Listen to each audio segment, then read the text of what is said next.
Welcome to the Dogtor Bros, where we have an honest discussion around vet life in and out of the clinic. My name is Jeff. I'm your doctor for the day and your guide through this episode. I'm a veterinary dermatologist living in Louisville, Kentucky, and I'm here with my closest friends from vet school. Hey, this is Chris. I'm a GP in Winston-Salem, North Carolina. Hey, this is Brandon. I'm a small animal internal medicine specialist in Fort Collins, Colorado. And this is Adam. I'm a relief veterinarian in Louisville, Kentucky. All right, and today we're going to do a little bit of a fun episode. So I got the concept for this from like the Marvel TV shows when they had the What If episodes. If y'all have seen on Disney Plus where they have those like short 15, 20-minute episodes of like different things and different directions and different universes that characters could have gone. So we're going to kind of talk about in, I'd say, more detail than we've talked about or briefly mentioned in the past, other career paths and life choices and like where we could have been in vet med, like our what if episode, if you will. But before we get into that, we are going to play a little game. All of you need your cell phones. Uh-oh. So tell me if you don't have it near you, because all of you are going to text me as we play this game. Chris blinding me with his flashlight.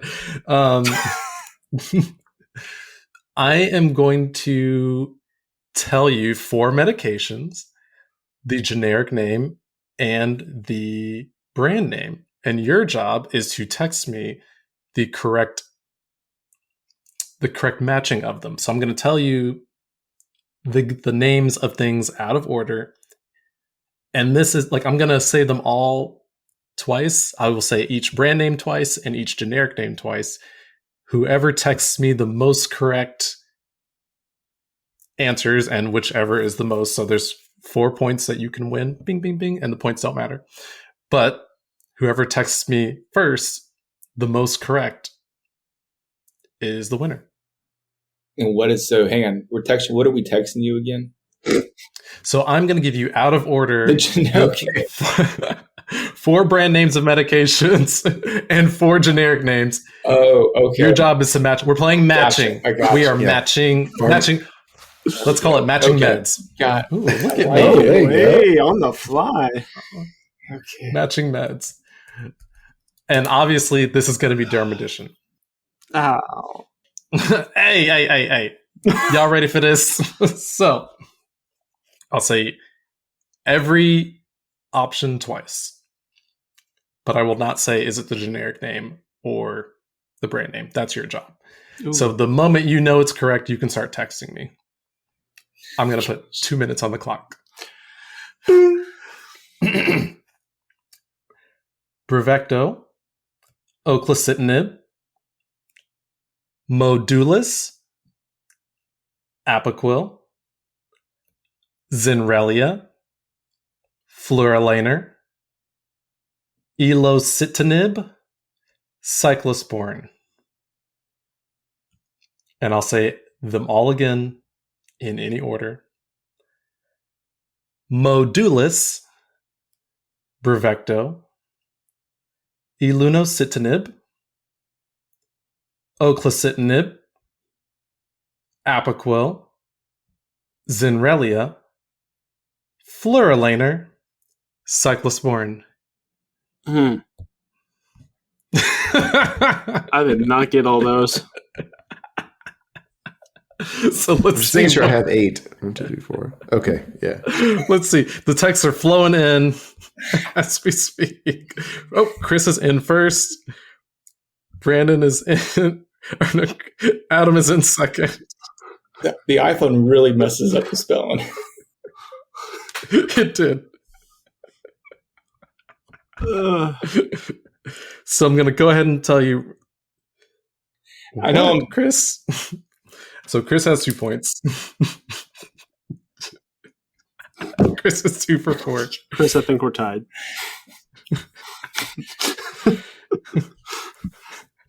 Adam has 2 points. I didn't write everything down. Brandon. I should have typed these and then played matching. Brandon, we're going to... Today. He's Googling. He's plumsing. Made Chris have to get points for coming in quick. I mean, I think so. Hey, just don't have me say them. I remember in vet school, me trying to read all the. Brandon said, "I'm going to use that 2 minutes." Time is up. Brandon, I swear to God, if you don't text me, we're going to have to cut out some of this. We're waiting for Brandon to come in. Have you texted me yet? Is he frozen? Is he here? No, Yeah, his mouth is moving. His lips Oh, my moved. bad. Did you click send? No. Jesus Christ. We I'm have to move missing on one. with the episode. I'm You're missing right. one. You're going to have to send it. Missing I'm one. just- If you have 3, you win. Oh, God. Oh, I've got 3. He has 3. Brandon is the winner of today's game. No Jesus official Christ. text was sent. Come on. That is the nature of a type A person. Oh, gosh. Oh my God. So I'm I was missing one. I'm just gonna read out the correct answers for our listeners. For matching meds, the brand name is Apoquil. The generic name is oclacitinib. I think everybody got that one right. Zenrelia, brand name. Ilunocitinib is the generic. I didn't even hear that one. Well, I said it twice. Brevecto, brand name. Fluralaner is the generic. And then Modulus, that was the trickier one because, Brandon, this is wrong. I put a different brand. Yeah, you did. Modulus That's Modulus cyclosporin. is also cyclosporin. I did that Yeah. on purpose because it's another type of cyclosporin. So but all of you are even. No one wins. Yeah. Or we Jesus. all win. No, you all lose. I think So all 4 of us lost. just for listeners who don't know what those things are, I'll very quickly explain. So Apoquil, anti-itch medication. Zenrelia, anti-itch, both are JAK inhibitors. Modulus, anti-inflammatory, immunomodulatory, sometimes immunosuppressive. That is cyclosporin. That's just a newer version. And then Brevecto is your flea and tick 3-monther, but depends on the formulation because there are some newer ones coming out. But that is classically a 3-month chewable, but not exclusive since there's now, I think, there's now a 1-year injectable that's coming that is also already available in other countries. Thank you for playing Matching Meds. Y'all all did okay. Yeah, that was I'll take terrible. I'm more just mad at my phone for making all these. Just listen to this. It went from Brave to Flurane, Solidibig Apoquil, Modulus was changed to Flulus Aurelia, and then Cyclosporin, and the last one I forgot it. I didn't know what it was. Oh my gosh. Honestly, what a treat. Oh I thought my that was going to be too goodness. easy. That was And then I was terrible. putting in one silly Hated all one. that. Anyway, let's get in. God, that was so funny. Let's get in to our what ifs. So there's not going to be an outro question because this is literally all a get to know you, get in our heads, icebreaker style type episode anyway. But we'll kind of go and we can really start with anybody who wants to. But I want to hear what path in vet med would you have taken if you weren't where you are now? So not the relief vet for Adam, not the GP for Chris, not the internist for Brandon, and me, not the dermatologist. Where would we be? Give me some details of what life would have looked like. Would it have made you have kids later? Would you be in a career where the pay was a little bit better? Tell me, starting with whoever is interested, and I'll kind of go maybe last, but give me some details about where you would have been. What does your what if in vet med career look like? This is Brandon. So I have 2, but I'll just start with one. That's probably a curveball for you guys. I can see myself probably at some point in some alternate reality being a vet tech. Oh, And only because my wife is making a shit ton of money.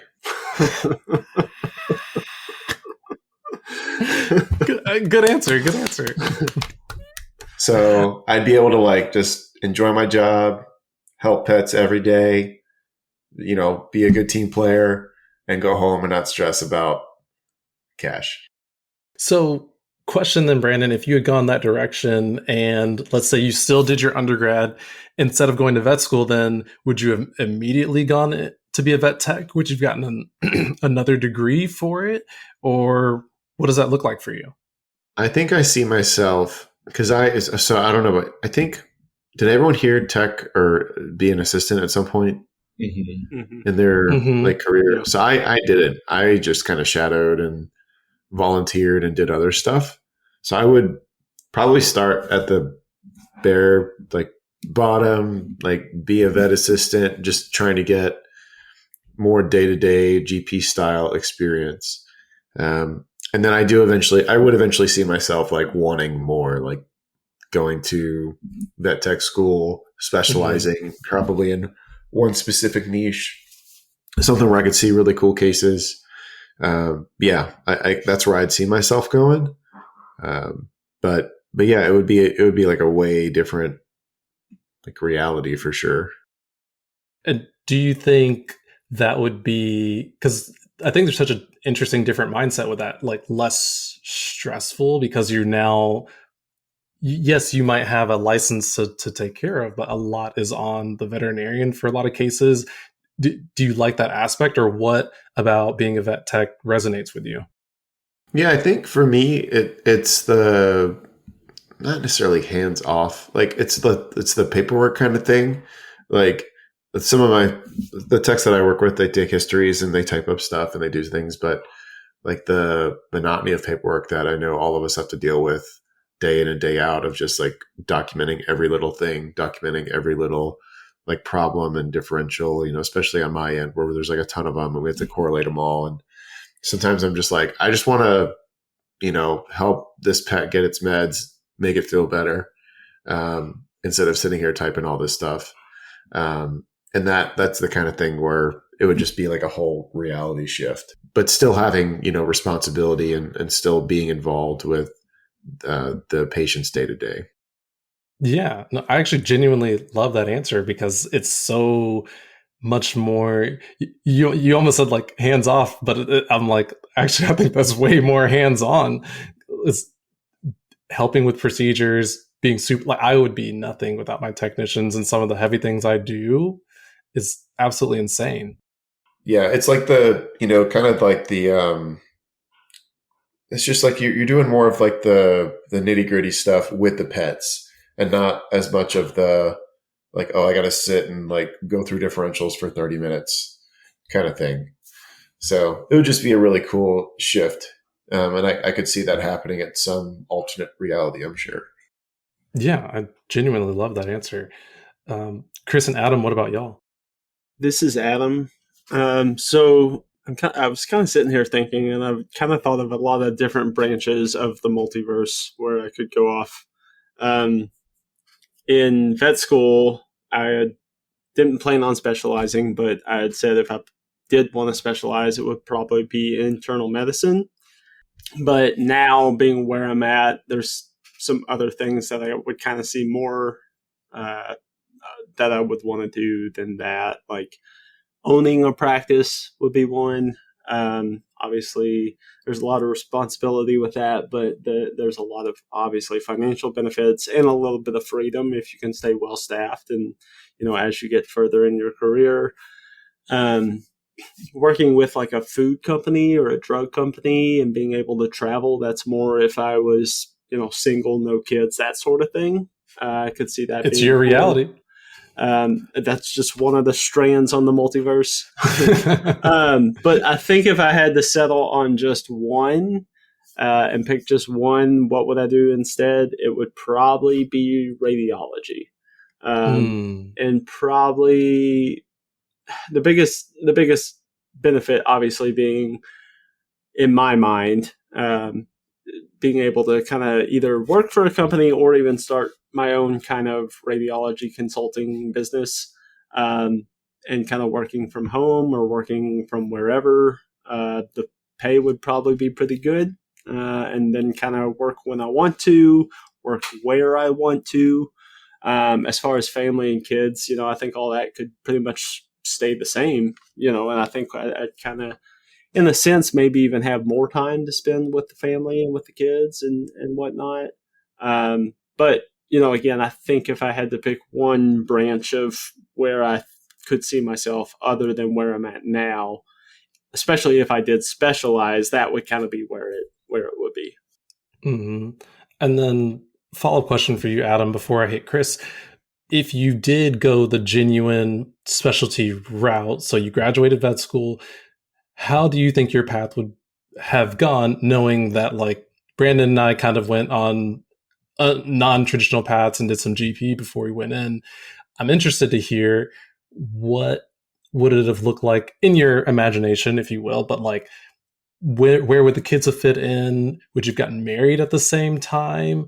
Because you very likely would have had to do rotating internship, maybe even radiology internship and residency, and probably moving to a different state. Tell me what you think that would have looked like for you. Yeah, that would have been different. I think marriage would have been the same. I mean, I got married in vet school before my fourth year. So I think that, in a sense, would have stayed the same. Obviously, that probably would have been more of a toll on her, moving where the job was with rotating internship and, like you said, a radiology internship and a radiology externship. Internship. And then, kind of seeing where we go from there and kind of following where the job takes us. So I think it would have pushed everything back a little bit, but in my mind, and maybe I'm thinking of just too optimistic because a radiologist may disagree with me, but in my mind, if I'm able to work from home or, kind of be flexible with my hours, it was kind of giving up a lot early to have a lot more freedom later, essentially. So if anything with the family, I feel like maybe the kids' timeline would be pushed back more. I mean, we had kids pretty quick, fairly quick, a couple of years out from vet school. So, that probably would have gotten pushed back till I feel like at least until I finished residency and all that. Maybe not, but probably. And it was nice being in this area because I'm kind of more open to, I was more open right after vet school to kind of moving around. I talked about moving to Chicago for a little bit, but we ended up in Louisville, and I'm very happy in Louisville. But just being close to family, and I think that was a big thing for Allison, especially when we did start having kids. So again, I think that's where that would have been after that internship, after that residency, being able to move back closer to home before we started having kids. And to be fair, Adam, I don't even know who the closest radiologist would be. So potentially Louisville could be a really reasonable spot. Yeah, I genuinely don't know. Is there a diagnostic imaging modality you like more than another?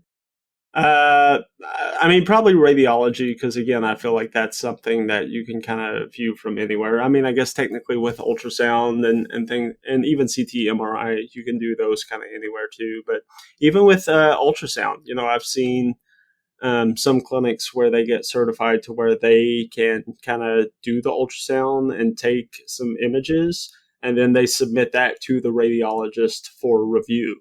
So it's not necessarily the radiologist in there doing the ultrasound. So obviously, again, my main focus on that is the flexibility, the flexibility with schedule and hours and that sort of thing. So anything that I could kind of get the images emailed to me and review remotely, that would be the biggest draw. Yeah, I think that's excellent. What about you, Chris? I've always said if I was like single and didn't have a family growing up, I probably would have went into ER and like done that for a few years.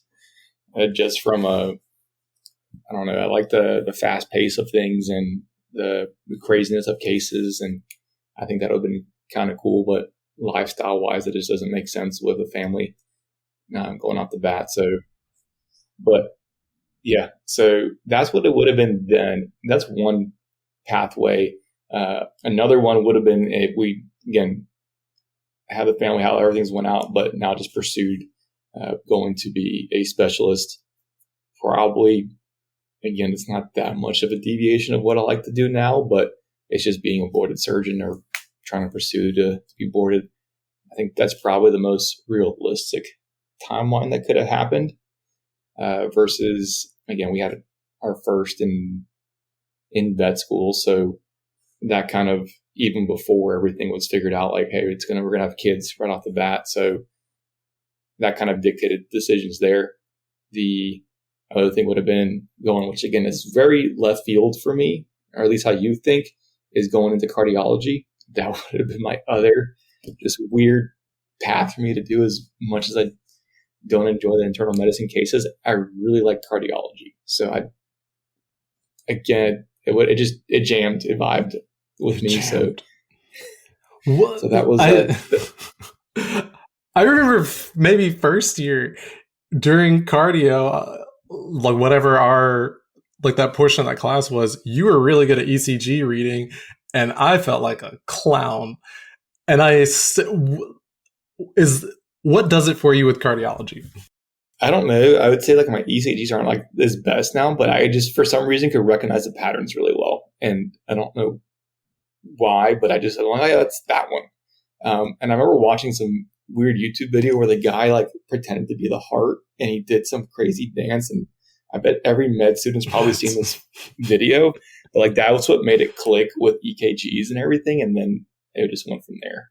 So I don't know. He did it. You look it up on YouTube, like this guy was doing the different beats of the heart with his up and down with his feet, and his arms were the atriums and those ventricles. So it was just kind of an interesting video that made it all click in vet school. I think that's hilarious, first of all, because I really am. I'm just going to say cardio. I don't really like cardio. It does not resonate with me. I do not like when my patients have cardiac problems. I'm like, we need to get you double checked by a cardiologist or double checked by your GP before we do procedures, because I am no kind of like, I know my cardio skills are, I can do what I need to do for my anesthetic patients and my sedated patients, but beyond that, I don't evaluate the heart anymore. And you don't want me to, honestly, anymore.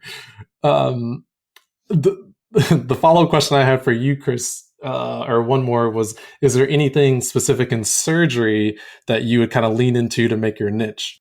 Oh, gosh. I mean, kind of what we do in GP now is just going into more ortho stuff. I mean, it's like just putting broken Legos back together with bones and stuff. So it's kind of just, or again, the Legos aren't even pieces. You just got to figure it out and put it all back together. So that's kind of the cool thing. I mean, I don't know. I like soft tissue as well. Weird enough, I guess it's more just me and my GP mind thinking, thoracic terrifies me because I like cardio. But like, I guess if I had a whole team to like do everything, then I think that'd be really cool to do intrathoracic surgeries. I mean, I remember helping out with one, and they were breathing for the patient the entire time, and we had to take off the tumor off of the diaphragm, so there was no pressure. So the dog had to be breathing, like they were breathing the entire time. So that was really cool. So that's, yeah, I think that'd all be cool. I mean, I guess at that point I learned how to do back surgeries as well. So I guess that's just part of the thing, and I assisted with a few. Really nerve wracking, but it's really cool because you know exactly where you're at with the CT scan. So you just, hey, we're right here. You just go and do it. So I don't know. I like all that stuff. Yeah. No, I think that's excellent. And one of the reasons, so I can easily mention two of my offshoots because they overlap with you and Adam. So like everyone at this point, if you've listened to enough of these episodes, like I thought I was going to be in surgery. Like really, I was really gunning for it in vet school. And I still have friends who text me from vet school and they're like, it's weird that you're in derm. Like they'll ask me for advice and then like throw that on the end. And I'm like, you have to understand at this point, I've now done more dermatology, more years in derm than vet school, which is very funny to me. like 1.5 times more, because residency, internship only in derm, and then 2 years out in derm. Like that's 6 years exclusively in dermatology. And I still get the, you were going to be the surgeon. And I'm like, I don't know what to tell you. It was a phase. And in my internship, when I was trying to butter up the surgeons for recommendations, I was trying to get into ortho, and I hated it. Like I really hated being in those surgeries, which is good. That's good that I learned that about myself. I was also going to quickly mention, like I think I've mentioned in early episodes, I really loved radiology too.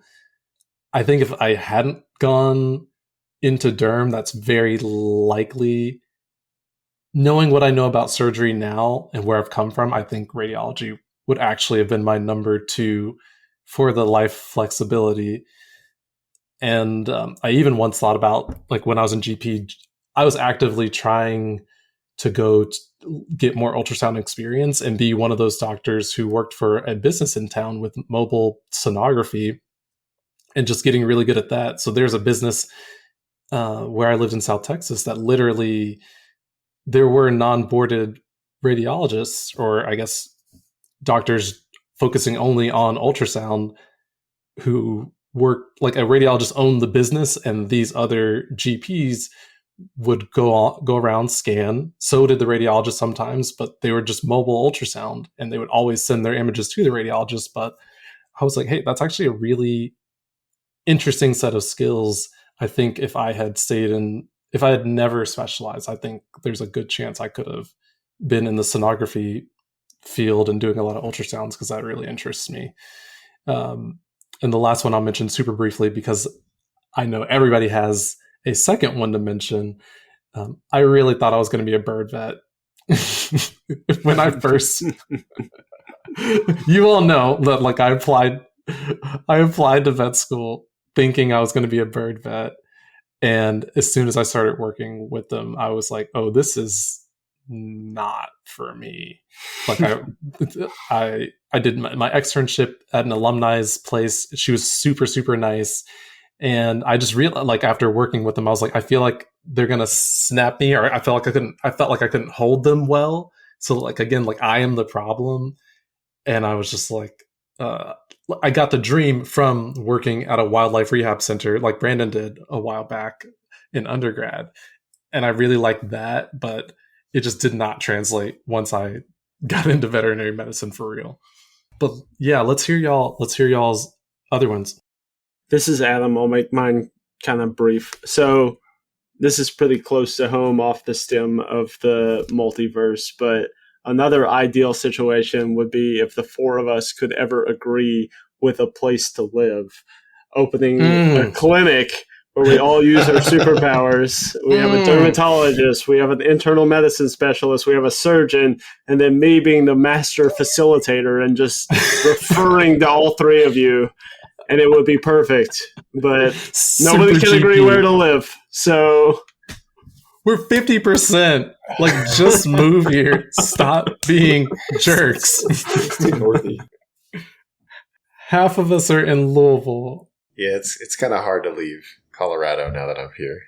God, that would be a dream, though. I can't lie. Like, to work under the same roof. The only part that would not be a dream is we can't vacation together.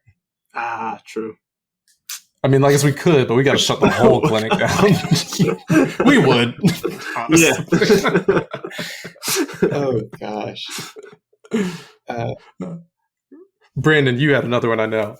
Yeah, mine is relatively quick because it's kind of similar to you guys with the kind of lifestyle of a traveling radiologist or I guess teleradiologist, so to speak.